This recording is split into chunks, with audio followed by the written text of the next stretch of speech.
ایک خاص واقعہ جو ہے اس کا پس منظر ہے، اس کو سمجھ لیجئے کہ یہ موضوع یہاں زیر بحث کیسے آ گیا۔ یہ تیسرا نقطہ ہے، اس کو شان نزول بھی کہتے ہیں، اور در حقیقت یہ میں اس کے لیے لفظ استعمال کر رہا ہوں پس منظر۔ اس آیت کے پس منظر میں تحویل قبلہ کا جو واقعہ ہوا ہے وہ ہے، آپ کے علم میں ہوگا کہ حضور جب تک مکے میں رہے آپ نماز ایسے پڑھتے تھے، خانہ کعبہ کے جنوبی سمت میں کھڑے ہوتے تھے جو رکن یمانی ہے، اور دوسرا وہ رکن ہے جس میں کہ حجر اسود نصب ہے۔ ان دونوں کے درمیان اگر کوئی شخص کھڑا ہوگا تو اس کو کہتے ہیں استقبال القبلتین، بیک وقت خانہ کعبہ بھی سامنے ہے اور بالکل سیدھ میں بیت المقدس بھی سامنے ہے۔ استقبال القبلتین مکے میں رہتے ہوئے ممکن تھا، اس لیے کہ اگر آپ خانہ کعبہ کے جنوب میں کھڑے ہیں تو آپ کے سامنے کعبہ ہے اور اسی سیدھ کے اندر بیت المقدس بھی ہے۔ لیکن جب آپ ہجرت فرما کر تشریف لے آئے مدینہ منورہ، اب مدینہ منورہ کے جنوب میں ہے بیت اللہ، خانہ کعبہ، مکہ مکرمہ، اور شمال میں ہے بیت المقدس، لہذا اب استقبال القبلتین تو ممکن نہیں۔ اب یہ ہم نہیں جانتے، نہیں کہہ سکتے کہ آیا یہ کسی وحی خفی کی بنیاد پر ہوا، اس لیے قرآن میں کوئی وحی جلی موجود نہیں ہے، یا یہ حضور کا اپنا اجتہاد تھا جس سے کہ اللہ تعالیٰ نے پھر ریکگنائز کر لیا، اس کو منظور کر لیا۔ لیکن حضور نے مدینے جا کر نماز پڑھنی شروع کی بیت المقدس کی طرف رخ کر کے، شمال کی طرف، اور خانہ کعبہ پشت پر ہے۔ یہ چیز شاخ گزر رہی تھی ان لوگوں کو جو مکے سے چل کر آئے تھے، جتنی محبت انہیں خانہ کعبہ سے تھی اس کا ہم اندازہ نہیں کر سکتے۔ خود حضور جب روانہ ہوئے تھے مکے سے ہجرت کے لیے تو آپ خانہ کعبہ کے پردے پکڑ کر چمٹ کر آپ نے کہا تھا کہ اے کعبہ تجھے معلوم ہے، اے بیت اللہ تو جانتا ہے مجھے تجھ سے کتنی محبت ہے، لیکن یہاں کے لوگ مجھے یہاں نہیں رہنے دے رہے، میں یہاں سے جانے پر مجبور ہوں، کہ تجھ سے ہجرت کر کے جا رہا ہوں۔ اس حوالے سے سب کو پسند ہے، لیکن یہ کہ نماز پڑھ رہے ہیں خانہ کعبہ کی بجائے بیت المقدس کی طرف رخ کر کے۔ اس کے بعد 16-17 مہینے کے بعد قرآن مجید میں حکم آ گیا، قد نرى تقلب وجهك في السماء فلنولينك قبلة ترضاها فول وجهك شطر المسجد الحرام۔ اے نبی، ہم آپ کے چہرے کا بار بار آسمان کی طرف اٹھنا دیکھتے رہے ہیں۔ حضور انتظار کر رہے تھے کہ کب حکم آئے کہ ہم خانہ کعبہ کی طرف رخ کر لیں۔ اس سے میرا گمان یہ ہے کہ وحی خفی کی بنیاد پر حضور کا فیصلہ تھا۔ قرآن مجید میں جو وحی آ گئی ہے شامل ہے، اسے وحی جلی کہتے ہیں، اور حضور پر اور بھی وحی ہوتی تھی، وحی خفی جو قرآن مجید میں شامل نہیں ہے۔ بہت سی احادیث در حقیقت وہ وحی ہی پر مبنی ہے، لیکن وہ باللفظ نہیں ہے، بالمعنی ہے، اور وہ وحی جلی نہیں ہے، وحی خفی ہے۔ تو یہ معلوم ہوتا ہے وحی خفی کی بنیاد پر تھا، لیکن حضور پر بھی شاخ گزر رہا تھا اور مکے والوں پر بھی شاخ گزر رہا تھا، اور حضور بار بار آسمان کی طرف نگاہ اٹھاتے تھے کب جبرائیل آئیں اور کب یہ حکم ہو کہ ہم اپنا رخ بدل دیں اور بجائے شمال کی طرف رخ کر کے نماز پڑھنے کے جنوب کی طرف رخ کر کے نماز پڑھیں۔ اللہ فرماتا ہے قد نرى تقلب وجهك في السماء فلنولينك قبلة ترضاها۔ اے نبی، ہم دیکھتے رہے ہیں آپ کے چہرے کا آسمان کی طرف بار بار اٹھنا، تو لیجئے ہم بدل دیتے ہیں، آپ کا چہرہ کر دیتے ہیں رخ اسی طرف جو آپ کو پسند ہے۔ فول وجهك شطر المسجد الحرام، تو اب اپنا رخ پھیر دیجئے مسجد حرام کی طرف۔ فیصلہ حکم آ گیا۔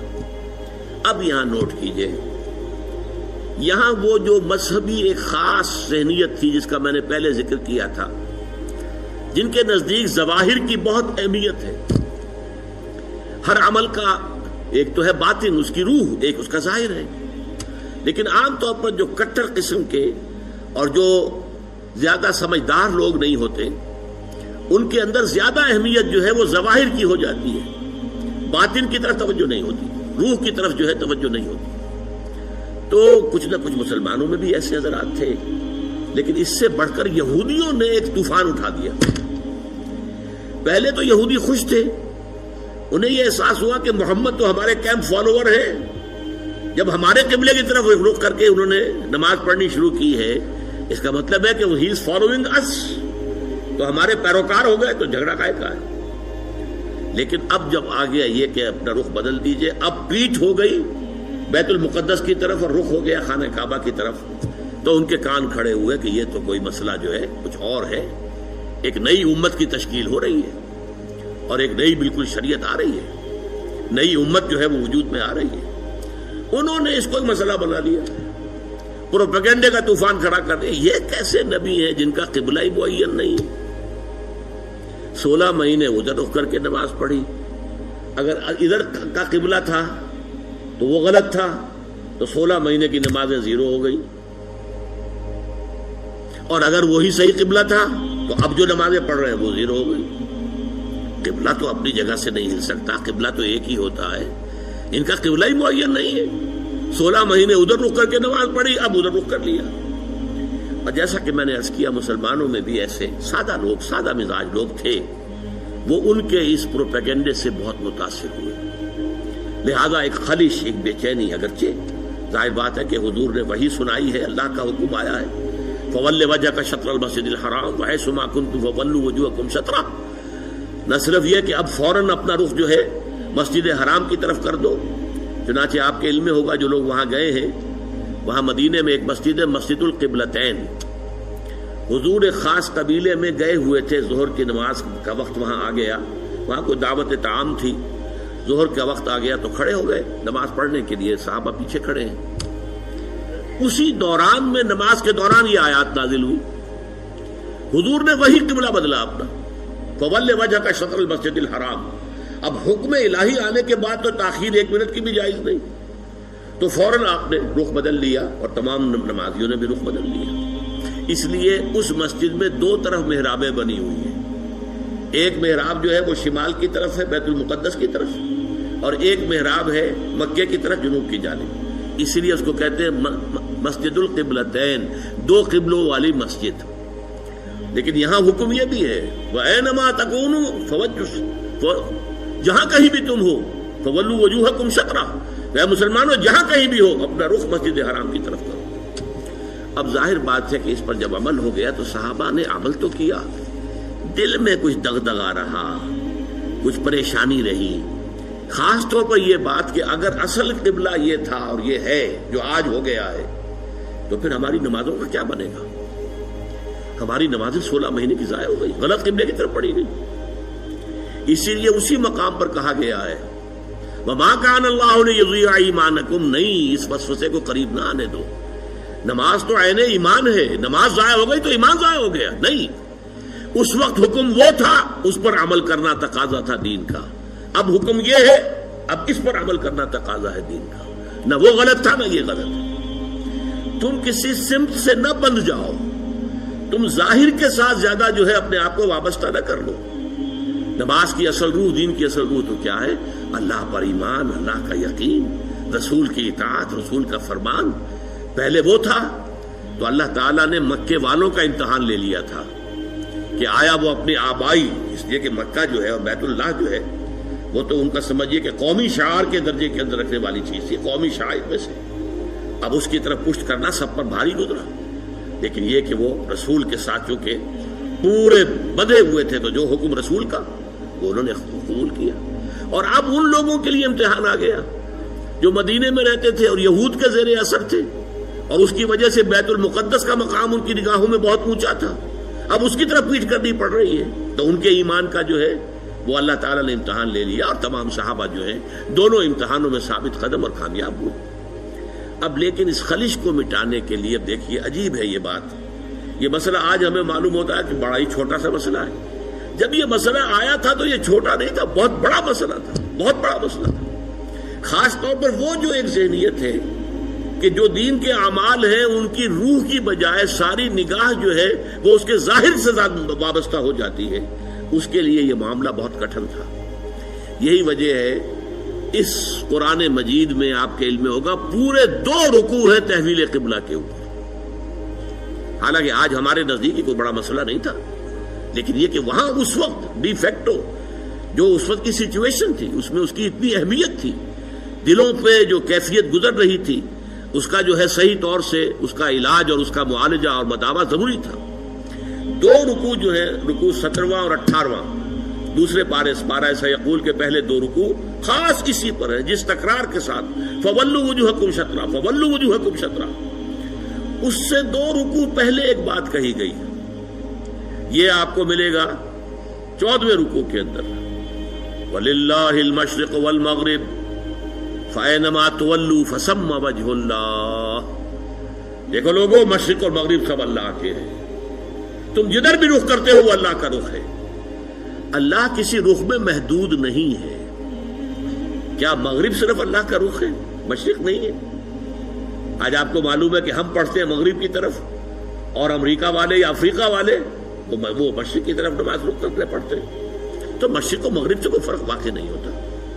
اور دوسرے یہ کہ کوئی قبلے کی سمت معین کر دینا، اس کا مطلب یہ نہیں اللہ اس سمت میں محدود ہے، بلکہ یہ تو تمہاری ہم آہنگی کے لیے، یکسانی کے لیے، یک رنگی کے لیے۔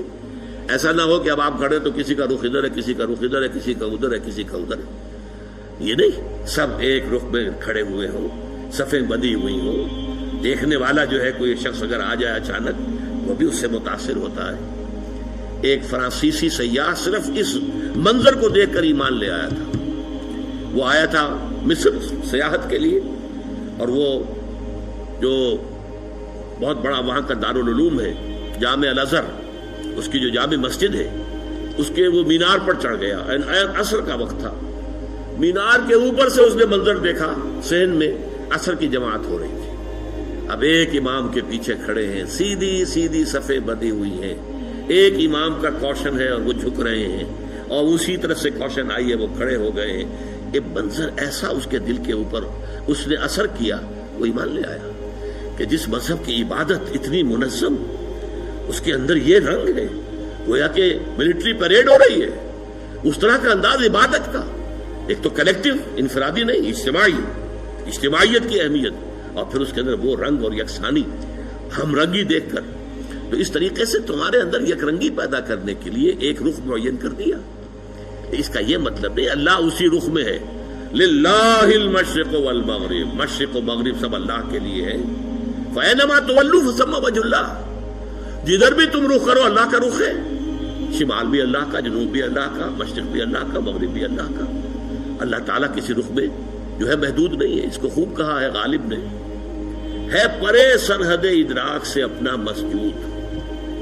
قبلے کو اہل نظر قبلہ نما کہتے ہیں، یعنی ہم جسے سجدہ کر رہے ہیں کعبے کو سجدہ نہیں کرتے ہم، چاہے وہ لوگ جو مسجد حرام میں کھڑے ہو کر وہ وہاں پر صفیں باندھے ہوئے کعبے کے گرد کھڑے ہوئے ہیں، مسجود کعبہ نہیں ہے، معاذ اللہ، مسجود صرف اللہ ہے۔